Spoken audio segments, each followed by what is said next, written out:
Sebuah rekaman ramai beredar di media sosial Telegram pada Jumat 13 Januari 2023. Dalam rekaman tersebut, memperlihatkan pertempuran prajurit PMC Wagner di desa berpengalaman lawan pasukan Ukraina dari jarak 150 meter.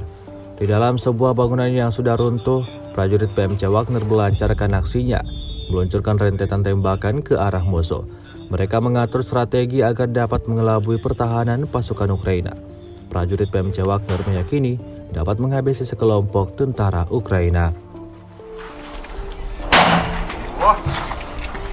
Там что идут прострелы. Да, прострелы кроем, да. С той стороны работает снайпер, лёдочник.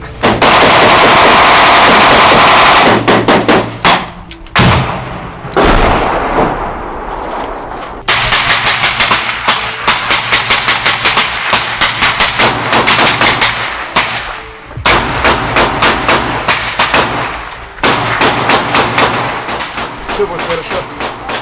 Победа будет за нами. Слава России! Тут, блядь, 100.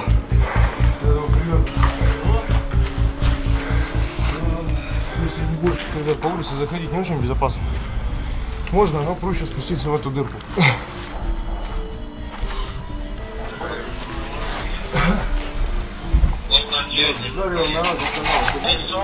И как бы сейчас люди наши там немножко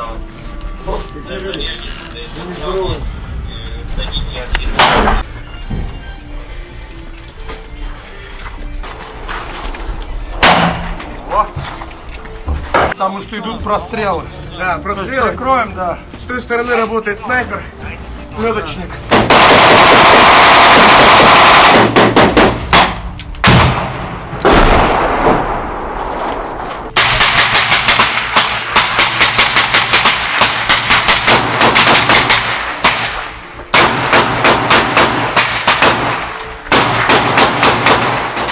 Все будет хорошо. Победа будет за нами. Слава России! Rusia melaporkan secara total 372 pesawat Ukraina dan 200 helikopter, 2.873 kendaraan udara tak berawak, 400 sistem rudal anti pesawat dieliminir sejak awal operasi khusus. Sementara itu dari kubu Kiev, Kementerian Pertahanan Ukraina melaporkan 430 tentara Rusia dieliminir dalam 24 jam terakhir. Total 113.390 prajurit Rusia meninggal sejak awal konflik hingga hari ke-324.